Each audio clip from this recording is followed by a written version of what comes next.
El viento fresco de otoño silbaba a través de las altas ventanas de cristal del Tribunal Federal de la Ciudad de México, trayendo el leve aroma de hojas caídas desde el Parque México afuera. Miguel Salazar, de 55 años y con un imperio de $500 millones en tecnología médica de vanguardia, estaba rígido en la mesa de los acusados, su traje Brioni a medida haciendo poco para ocultar las gotas de sudor que corrían por su sien. El aire acondicionado zumbaba constantemente, pero no podía enfriar el creciente calor del pánico en la sala. Señora jueza, declaró el doctor Leonardo Méndez, levantándose abruptamente de su silla, sus 50 años de precisión quirúrgica, ahora temblando en su voz. Debo retirarme lamentablemente de este caso por conflictos irreconciliables. Los ojos de Miguel se abrieron incrédulos, inclinándose para susurrar ásperamente: «Leo, ¿qué demonios? Hemos pasado por todo juntos.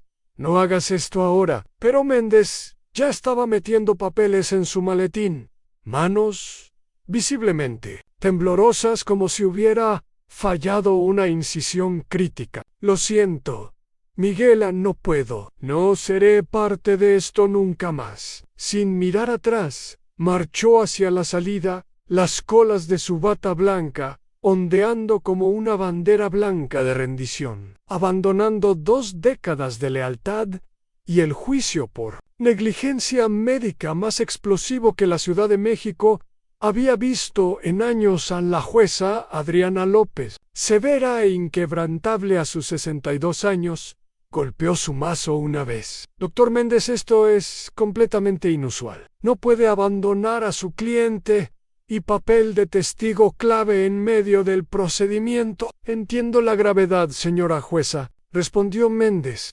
pausando en las puertas sin voltear.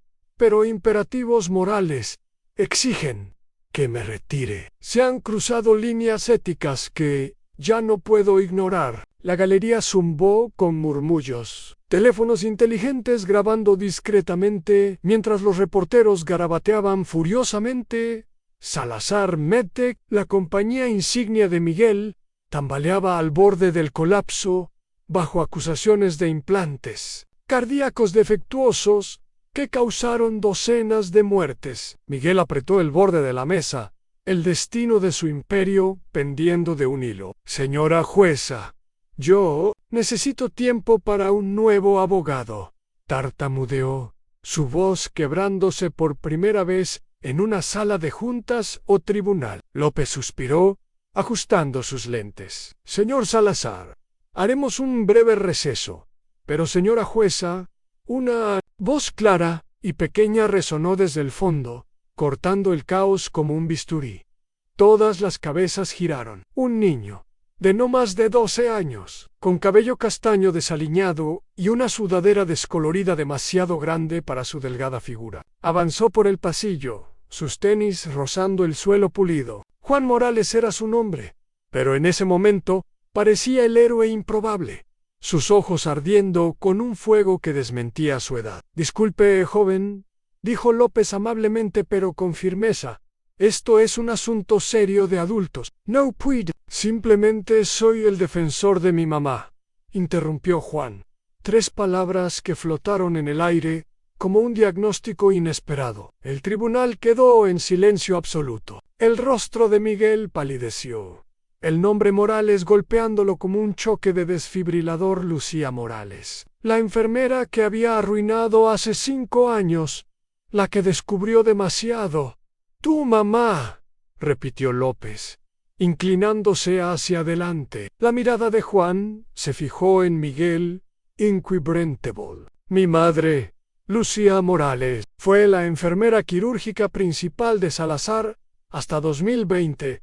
Descubrió que sus clínicas implantaban marcapasos defectuosos que causaron fallos cardíacos en más de 50 pacientes. Dispositivos que él sabía eran defectuosos, pero llevó al mercado de todos modos, por ganancias que superaron los $60 millones. Jadeos recorrieron la sala. Flashes estallaron desde los teléfonos de la prensa mientras Miguel se hundía, susurrando a su asistente restante. Pero Juan continuó, sacando una carpeta maltratada de su mochila. Solo tengo 12 años, señora jueza, pero he pasado 3 años investigando en revistas médicas y registros públicos, preparándome para esto. Mi familia lo perdió todo cuando mamá intentó denunciar amenazas, pérdida de empleo, su salud colapsó por el estrés. Abrió la carpeta. Tengo informes de autopsias, cadenas de correos y testimonios de denunciantes que prueban que Salazar encubrió muertes para proteger sus ganancias, dinero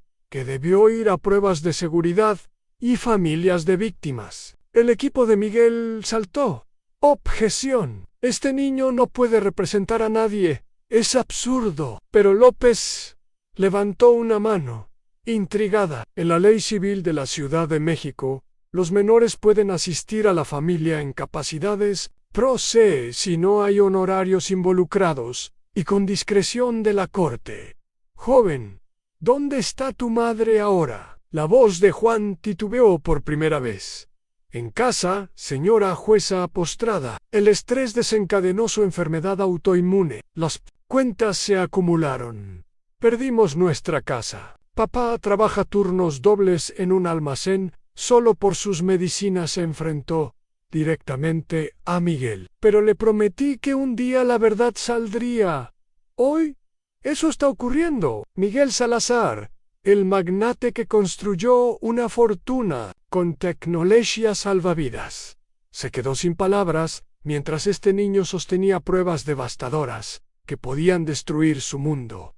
La jueza se reclinó. Procederemos con cautela, pero escucharé esto. Mientras Juan comenzaba a desplegar archivos, Miguel se dio cuenta de que sus pecados pasados lo alcanzaban no por abogados caros, sino por la resolución inquebrantable de un niño. Poco sabía. Esto era solo la incisión. La verdadera cirugía en su imperio estaba por comenzar, cuando las puertas del tribunal se cerraron tras el doctor Méndez, dejando un silencio atónito. La mente de Miguel Salazar retrocedió al día en el que todo comenzó a desmoronarse, 5 años atrás, en el brillo estéril de su clínica insignia, en el bullicioso distrito de Polanco, de la Ciudad de México. Lucía Morales, entonces de 38 años, y una enfermera quirúrgica dedicada con un historial impecable, había terminado un agotador turno de 12 horas, implantando el último lote de los revolucionarios dispositivos cardíacos de Salazar. Estos marcapasos, comercializados como salvavidas con corrección de ritmo impulsada por IEA, habían catapultado a su compañía al estatus de unicornio, recaudando $60 millones solo en el primer año. Pero esa noche,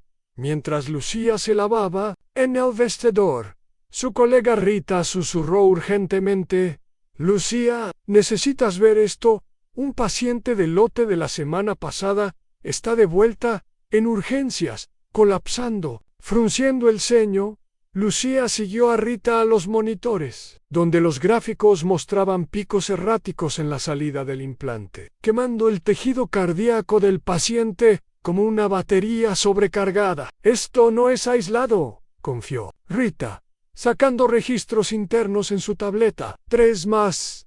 Este mes, todos con el mismo modelo. El firmware tiene fallos, pero la empresa los está enterrando. El estómago de Lucía se anudó. Había asistido en docenas de estos implantes, asegurando a las familias que extenderían vidas por décadas. Nacida en Veracruz, de inmigrantes cubanos, había luchado por la escuela de enfermería con becas, impulsada por un voto de sanar, tras ver a su abuela morir por insuficiencia cardíaca sin tratar. Ahora, en Salazar Mete, pensó que había encontrado su vocación hasta esto a la mañana siguiente. Lucía pidió una reunión discreta con Miguel en su oficina de esquina con vista al bosque de Chapultepec. Las paredes llenas de placas, proclamando innovación, salvando vidas. Zener Salazar comenzó, voz firme pese a sus nervios, extendiendo impresiones sobre su escritorio. Estas fallas de implantes no son aleatorias. El algoritmo de IA anula los protocolos de seguridad, causando arritmias fatales. Tenemos al menos 5 muertes vinculadas. Las familias piensan que son causas naturales, pero las autopsias lo demostrarían. Miguel, recostado en su silla, de cuero con vista a clubes de yates, escaneó los datos fríamente. Lucía, eres una enfermera estrella. Aprecio la vigilancia, pero son prototipos. Fallos ocurren. Nuestros ingenieros están en ello. Ella insistió. Señor, necesitamos retirarlos. La FDA lo ordenaría si supiera. Hay vidas en juego. Su sonrisa se desvaneció, ojos endureciéndose como el acero de sus implantes. Retirar. Eso hundiría los precios de las acciones. Invitaría demandas. No, pasearemos silenciosamente. Y tú mantendrás esto internamente, ¿verdad? Por el equipo. La amenaza quedó implícita, pero Lucía no podía callar. Su esposo Diego, mecánico, y su hijo Juan, de 7 años, dependían de su salario, pero la integridad era más profunda. No puedo ignorarlo, señor Salazar. Si no lo reporta, lo haré. Miguel se levantó, dominándola. Piensa bien. Lucía a los denunciantes. No les va bien. Los trabajos se agotan.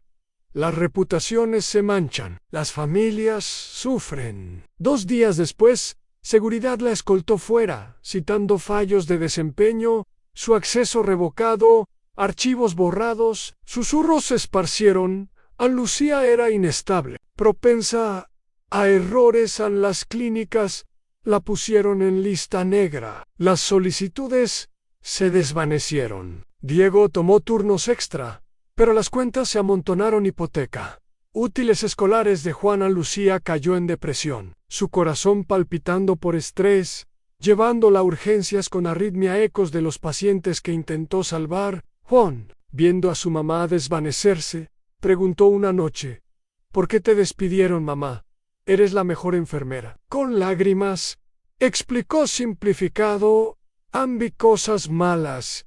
Mijo, dispositivos lastimando gente. El jefe no quería que nadie supiera. A los 7, el mundo de Juan cambió. Comenzó a tomar libros médicos de la biblioteca, garabateando bocetos de anatomía, jurando en silencio: lo arreglaré algún día. Poco sabía. Su camino lo llevaría directo a ese tribunal, donde sus 3 palabras encenderían el fuego que su madre inició. El comedor del Tribunal de la Ciudad de México zumbaba con el traqueteo de bandejas y el murmullo bajo de voces ansiosas. Sus luces fluorescentes proyectando sombras duras en el rostro de Juan Morales, mientras estaba encorvado sobre una mesa de formica astillada. Sus padres, Diego y Lucía, flanqueándolo como centinelas, tras el explosivo primer día del juicio. La audaz declaración de Juan: soy el defensor de mi mamá, había incendiado la ciudad, con reporteros afuera clamando por citas sobre el niño contra Big Med. La carpeta maltratada de Juan, llena de informes de autopsias y correos de denunciantes, estaba abierta ante él, sus páginas arrugadas por meses de estudio clandestino, en su apretado departamento en Iztapalapa, un monoambiente al que se mudaron tras perder su hogar en Coyoacán por una avalancha de deudas médicas. Lucía, confinada a una silla de ruedas, sus manos devastadas por lupus, temblando por los efectos secundarios de los medicamentos, apretó el brazo de Juan, sus ojos brillando con orgullo pero nublados por el miedo. «Mijo, estuviste tan firme ahí», susurró, voz rasposa pero cálida. Diego, sus dedos de mecánico, llenos de cicatrices por interminables turnos en almacenes, se inclinó más cerca, cejas fruncidas. «Pero es un juego peligroso.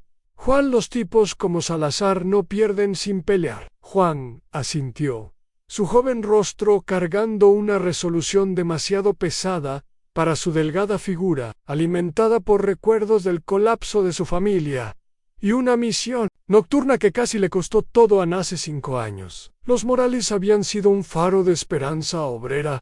El salario de enfermería de Lucía en Salazar, Medtech, y el trabajo estable de Diego en un taller habían prometido a Juan un futuro más allá de sus raíces inmigrantes cubanas.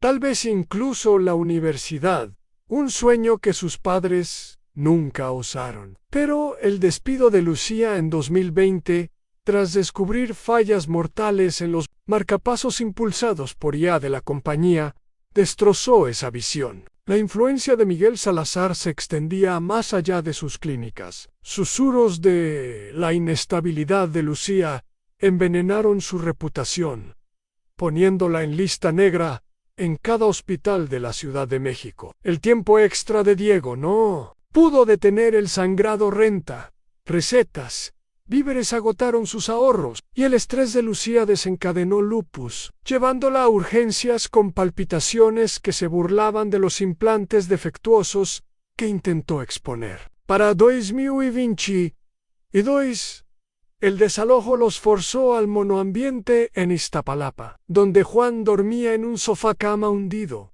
sus libros escolares apilados, junto a placas de circuitos recolectadas que manipulaba para escapar del peso de la esperanza desvanecida. «Dios, padres, ¿por qué está tan enferma, mamá?», preguntó a Diego una noche sin dormir.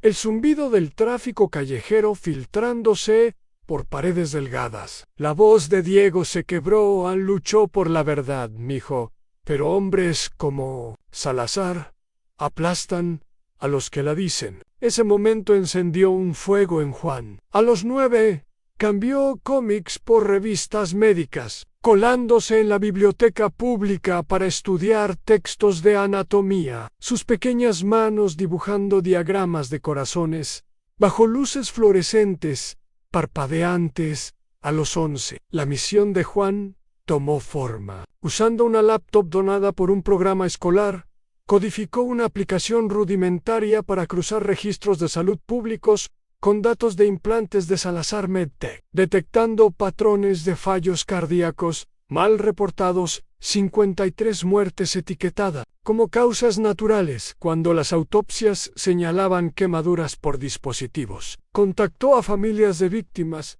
usando correos desechables, moviéndose como fantasma para evitar la red vigilante de Miguel. 20 testimonios grabados llegaron, voces de duelo de hijos, viudas, enfermeras, cada uno un fragmento del fraude que juró destruir.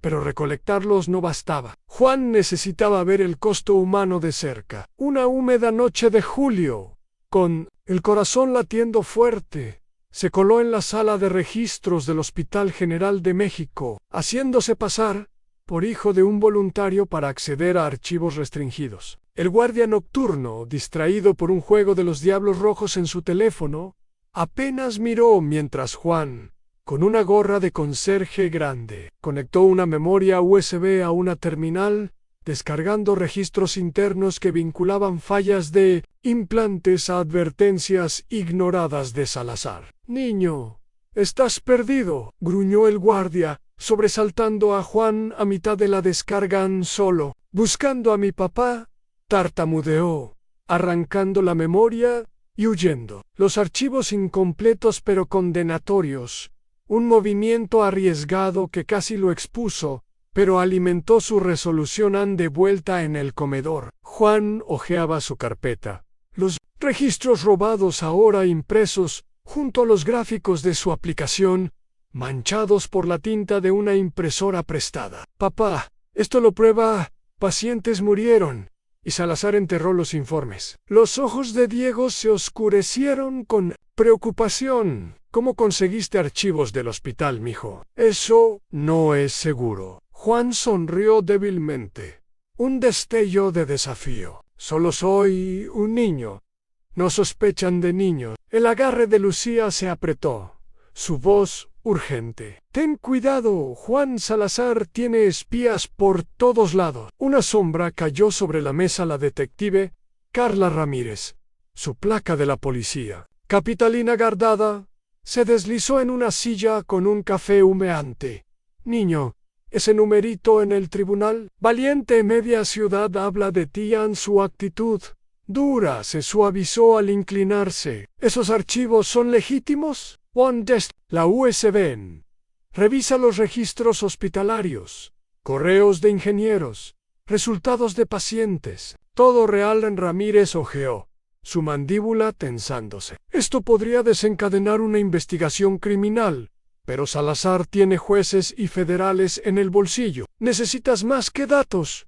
Las historias impactan más. Los ojos de Juan. Brother, tengo 20 familias listas para hablar rotas por sus mentiras. Esa noche, en Iztapalapa, el departamento se convirtió en un centro de operaciones. Juan pegó fotos de víctimas en la pared. Luis Vargas, cuyo papá murió dejando a su mamá sin hogar. Rita Méndez, enfermera silenciada por amenazas. Usando su teléfono, editó sus testimonios grabados en una línea temporal.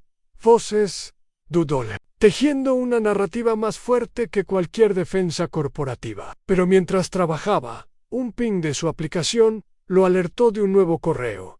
Una pista anónima de un interno de Salazar, insinuando un encubrimiento más profundo, aprobaciones de la COFEPRIS manipuladas y una serie de muertes quirúrgicas accidentales ligadas a las clínicas de Miguel. El corazón de Juan aceleró. Lo reenvió a Ramírez, quien respondió por texto: mantén esto en silencio.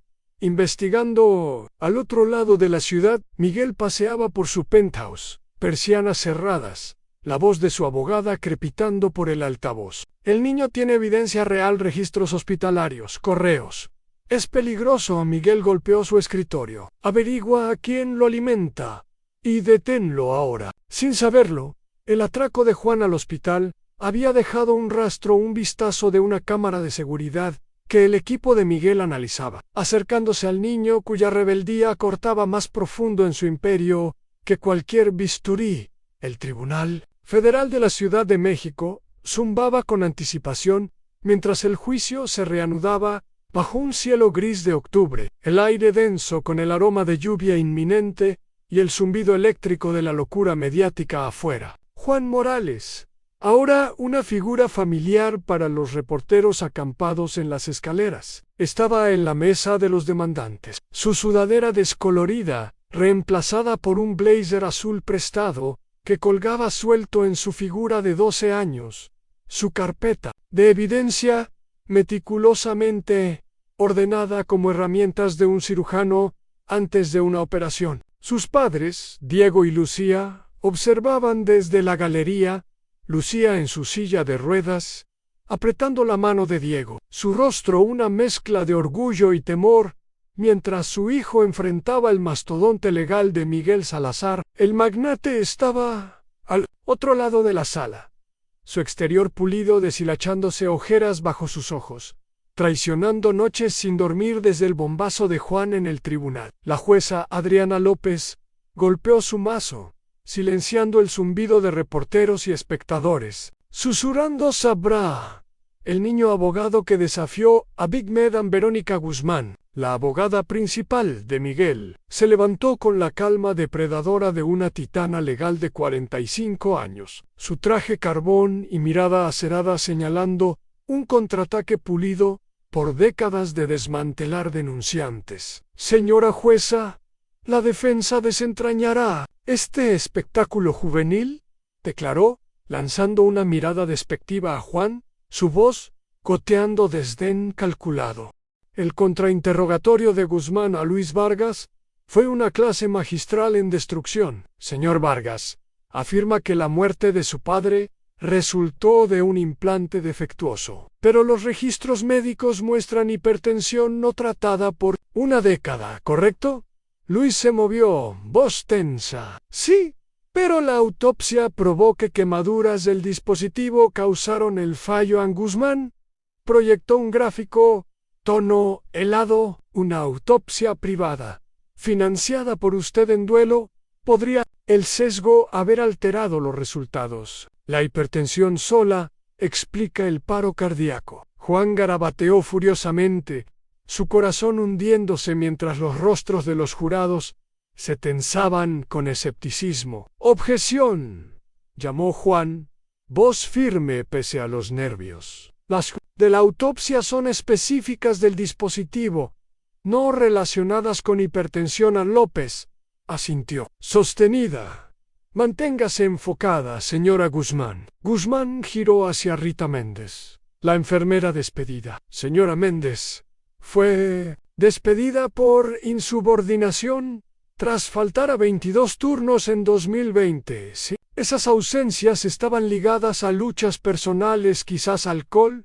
El rostro de Rita enrojeció. Reporté fallas de implantes, me despidieron para silenciarme. Guzmán sonrió, agitando un uniforme o por llegar con resaca. Como notaron colegas, jadeos recorrieron. La objeción de Juan fue rechazada mientras Rita flaqueaba, su credibilidad desmoronándose. Los jurados cambiaron, la simpatía desvaneciéndose, las tácticas de Guzmán pintando a los testigos de Juan como poco confiables o vengativos.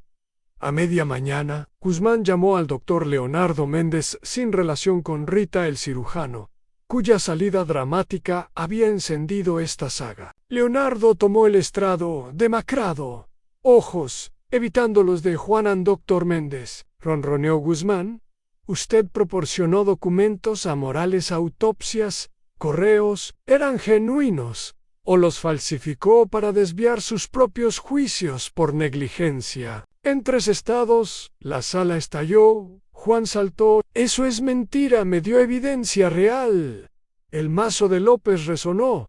Orden. Siéntese, señor Morales. La voz de Leonardo tembló. Yo los fabriqué. Mi práctica enfrenta demandas. Culpar a Salazar fue mi salida. El mundo de Juan giró su testigo estrella. El interno que juró exponer a Miguel lo traicionaba en plena corte. Lucy, en la galería, el puño de Diego apretándose mientras los jurados murmuraban, la duda extendiéndose como veneno. Guzmán presionó. Entonces, ¿Miguel Salazar es inocente de estos supuestos encubrimientos? Leonardo asintió, roto. Sí. Engañé al niño para salvarme. Juan sintió su caso colapsar.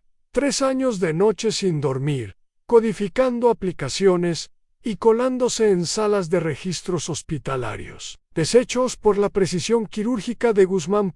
Entonces, una chispa.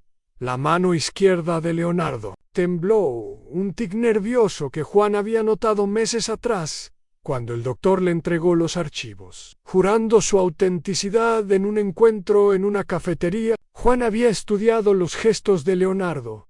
Noches analizando grabaciones borrosas de Zoom de sus charlas, notando cómo sus hombros se tensaban al esquivar verdades duras. Había preparado para la traición, sospechando la presión de Miguel. Tras notar un seguimiento en sus viajes en bicicleta a la biblioteca, una SUV negra que se detenía demasiado. Levantándose lentamente, Juan apretó su modelo de marcapasos, sus cables brillando bajo las luces del tribunal. Señora jueza, ¿permiso para contrainterrogar?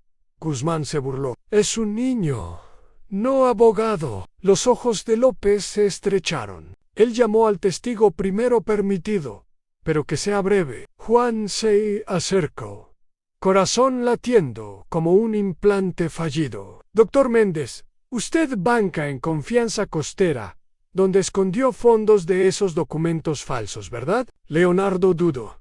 Un instante demasiado largo. Sí. Juan levantó su teléfono, dedos firmes por horas codificando bajo presión. Señora jueza, me gustaría verificar las cuentas profesionales de Confianza Costera. Son registros públicos. La voz de Guzmán subió, estridente, irregular. López se inclinó, intrigada. Permitiré una verificación breve. Juan marcó, voz calma, conectando a la línea de verificación del banco, sus meses hackeando bases de datos públicas guiando sus preguntas. Soy Juan Morales, verificando cuentas para el Grupo Médico Estelar. Tras una pausa tensa, colgó. Señora jueza, Confianza Costera no tiene registro del Grupo Médico Estelar. El doctor Méndez banca con Federal Libertad sin irregularidades. En 15 años en la sala, se congeló. El rostro de Leonardo se volvió gris, sudor perlando. Juan presionó. sosteniendo su modelo. ¿No es cierto que Salazar amenazó a su familia para cambiar su testimonio? Me dio evidencia real, entonces él envió fotos de su hijo en práctica de fútbol, ¿no? La compostura de Leonardo se rompió, voz quebrándose en Juan. Él tenía fotos de mi hijo, su rutina. Dijo que los accidentes pasan. ¿Cómo esa enfermera en 2020 cuyo auto chocó? Tras denunciar el caos explotó Miguel, se lanzó hacia su equipo, gritando negaciones. Guzmán pidió un receso a gritos. Reporteros se apresuraron. Teléfonos destellando. Juan puso el modelo en el estrado, accionando su interruptor. Chispas crepitaron, imitando el cortocircuito mortal del implante. Una exhibición visceral que silenció la sala. Esto es lo que los mató sus dispositivos, señor Salazar. No mentiras. El mazo de López resonó. Orden. Receso ahora. Mientras los guardias contenían a Miguel, gritando a Guzmán. Juan captó el asentimiento de la detective Carla Ramírez desde la galería. Su teléfono ya zumbando con textos de la policía. Capitalina en el choque de 2020, considerado accidental, ahora era una investigación de homicidio, líneas de freno manipuladas. La preparación de Juan, esas revisiones nocturnas de los tics de Leonardo, cruzando sus afirmaciones bancarias con registros públicos, incluso armando el modelo con ayuda de Mía en el laboratorio tecnológico de la escuela, había convertido la traición en una hoja cortando las mentiras de Miguel. Pero la verdadera cirugía se avecinaba a probar no solo fraude, sino asesinato. Mientras la sala se despejaba, dejando el modelo chispeante de Juan como un faro de verdad en el caos. Ramírez lo encontró brevemente en el pasillo. Niño, eso fue una jugada maestra. Pero Salazar tiene suciedad en media ciudad. Tienes un tiro más para enterrarlo. Juan asintió, apretando su carpeta, sabiendo que los testigos del próximo día, familias con nuevos testimonios y un memo filtrado de la COFEPRIS, sellarían el destino de Miguel o aplastarían su propia lucha. Una batalla forjada en las sombras. De un hospital ahora brillando en la luz, el Tribunal Federal de la Ciudad de México estaba en silencio, bajo una llovizna suave de noviembre. La energía frenética del clímax del juicio una semana antes, ahora asentada en un triunfo callado, que resonó por la ciudad como un latido finalmente estabilizado. Juan Morales, el niño de 12 años, cuyas 3 palabras "soy el defensor de mi mamá", habían derribado a un titán médico, estaba en las escaleras del tribunal con sus padres, Diego y Lucía. El aire otoñal trayendo un leve calor de esperanza. Un contraste stark con la noche lluviosa de hace 5 años, cuando su mundo comenzó a desmoronarse. Dentro de su departamento en Iztapalapa, transformado de un cuarto de guerra de evidencia recolectada a un refugio de celebración cautelosa, la familia organizó una reunión de familias de víctimas. El espacio reducido vivo con el aroma de las empanadas caseras de Diego y las risas de niños, jugando con las viejas placas de circuitos de Juana Lucía. Recostada en su sofá gastado, sus síntomas de lupus aliviados con nuevos medicamentos financiados por acuerdos inminentes, sonrió. Más brillante que en años, su silla de ruedas ahora adornada con una calcomanía de Mía, que decía Mahoma superhéroe. La carpeta maltratada de Juan, antes rebosante de informes de autopsias, correos de denunciantes y registros hospitalarios robados, ahora contenía órdenes judiciales a Miguel Salazar, condenado por cargos de fraude, homicidio imprudencial, intimidación de testigos y conspiración. Enfrentaba 30 años en prisión federal. Su imperio de $500 millones destripado, activos congelados para compensar a los perjudicados. El modelo de marcapasos improvisado, sus chispas, una revelación en el tribunal. Estaba en un estante junto a una foto enmarcada de Lucía en su uniforme de enfermera. Un trofeo de verdad junto a un testamento de su sacrificio. El desenlace se movió rápido. como un procedimiento quirúrgico finalmente ejecutado impecablemente. Las clínicas de Salazar MedTech fueron cerradas bajo mandatos de la COFEPRIS, sus marcapasos defectuosos retirados a nivel nacional, tras la evidencia de Juan 53 muertes mal reportadas, respaldadas por los datos de su aplicación, forzó una auditoría federal. Un fondo fiduciario, sembrado con los activos liquidados de Miguel, lanzó la iniciativa de salud Lucía Morales, proporcionando atención gratuita a pacientes perjudicados por negligencia corporativa. Su base de datos impulsada por la aplicación de Juan, ahora adoptada por grupos de defensa para rastrear fallos de dispositivos médicos en todo el país. La detective Carla Ramírez visitó días después del veredicto su placa de la policía capitalina guardada mientras se unía a la familia para un café en su cocina abarrotada. Juan, no solo ganaste un caso civil, abriste una investigación criminal, dijo. Su actitud dura suavizada por admiración. Ese choque de la enfermera en 2020. Ahora, homicidio, frenos manipulados. Como temía tu mamá, estamos investigando 3 accidentes más ligados a las clínicas de Salazar. Los ojos de Juan se abrieron, pensando en el papá de Luis Vargas, las advertencias silenciadas de Rita Méndez. ¿Y las familias?, preguntó. Ramírez se inclinó, voz firme. Restitución completa, cuentas médicas, hogares perdidos, más daños por dolor. Tu trabajo está reescribiendo cómo procesamos encubrimientos corporativos, pequeño. Las lágrimas de Lucía cayeron. Guay, Diego apretó su mano, susurrando, mi hijo nos devolvió nuestras vidas. La victoria, sin embargo, llevaba cicatrices. La salud de Lucía, aunque mejoraba, nunca se recuperaría del todo. Años de estrés dejaron su corazón frágil. Un eco cruel de los pacientes que intentó salvar. Las manos de Diego, ásperas por el tiempo extra en almacenes, llevaban el costo de mantenerlos a flote durante desalojos y estancias hospitalarias. Juan lo sentía también, noches atormentadas por el recuerdo de colarse en la sala de registros del Hospital General.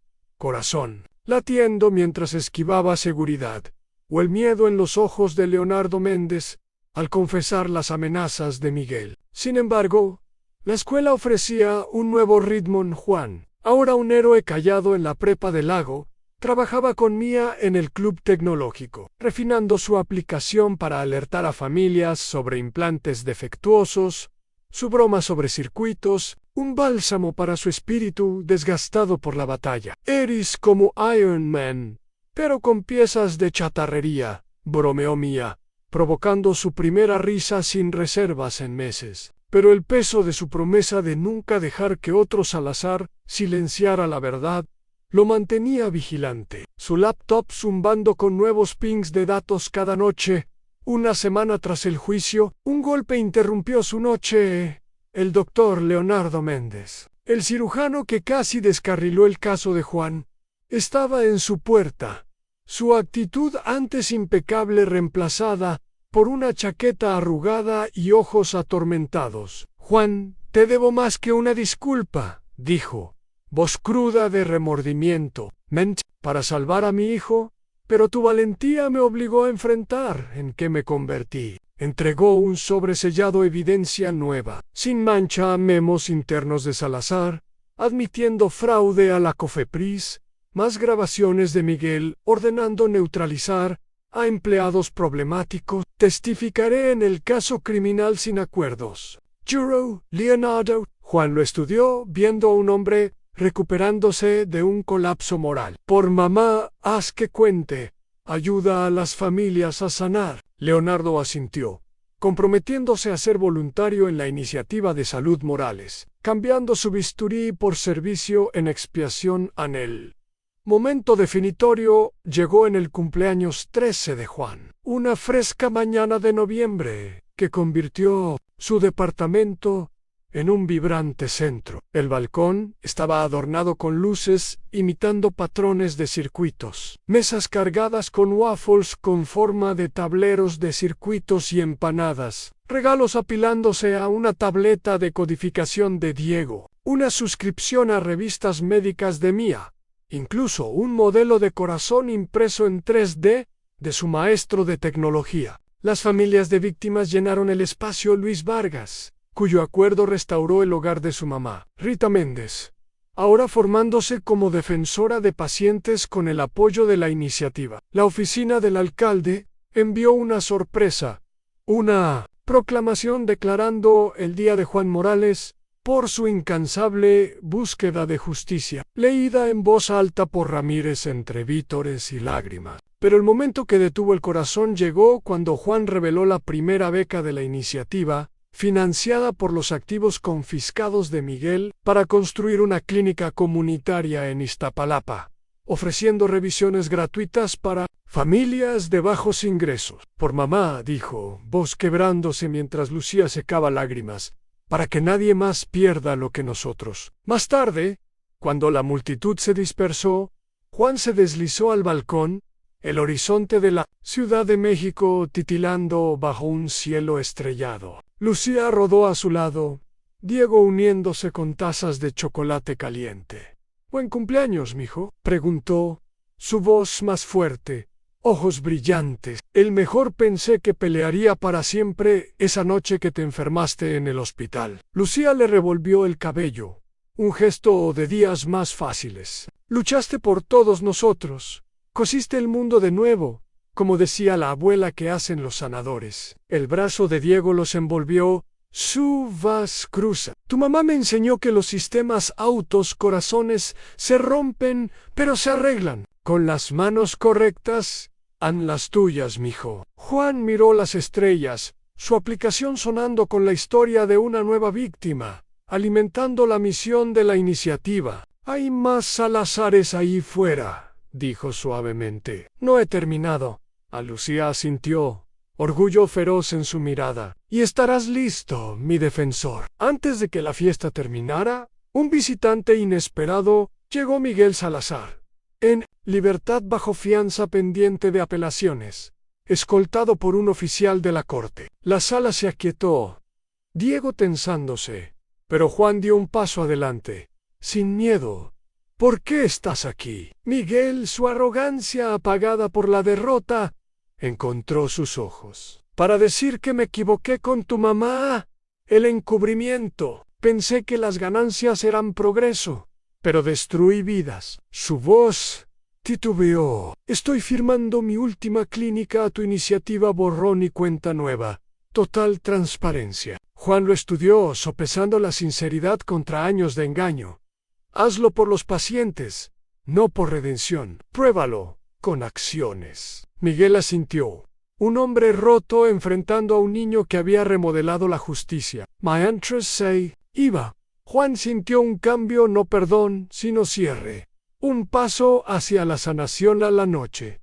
Cerró con una estrella fugaz cruzando el cielo de la Ciudad de México. Fuegos artificiales de un festival distantes en el horizonte, simbolizando un nuevo amanecer. Juan, antes un niño asustado buscando verdad en las sombras de un hospital, estaba ahora como hijo, codificador, guerrero. Su promesa a Lucía ahora un faro para incontables otros. La caída de Miguel no fue el fin, fue la chispa de una misión para reparar sistemas rotos, probando que incluso las manos más pequeñas, armadas con verdad y valentía, podían reiniciar el corazón latiente del mundo.